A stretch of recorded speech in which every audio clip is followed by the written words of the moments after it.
இந்த நடைபயணத்தின் நோக்கமே தமிழ்நாட்டில் ஆட்சி மாற்றம் நடக்க வேண்டும்.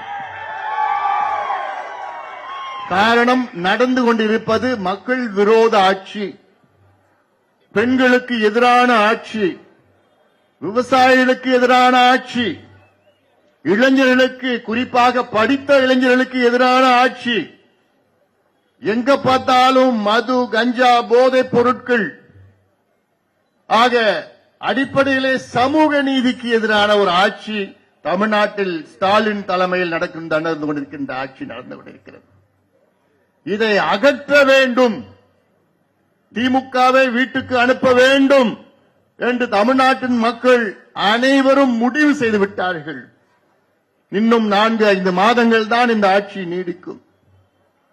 தமிழ்நாட்டில் மணி அடிக்குது. திமுகவுக்கு மணி அடிச்சாச்சு, திமுக ஆட்சிக்கு உத்தரமேரூர்ல மணி அடிச்சாச்சு, திமுக ஆட்சி வீட்டுக்கு அனுப்பப்படும், முடிவு செய்யாச்சு, முடிஞ்சாச்சு, மணி அடிச்சிட்டாங்க. ஸ்டாலின் அவர்களே, இன்னும் 4-5 மாசத்துல நீங்க வீட்டுக்கு போங்க. உங்களுக்கு வேலை இல்ல, தமிழ்நாட்டில் வேலை இல்ல, போதும், நீங்க ஆட்சி செய்தது போதும்.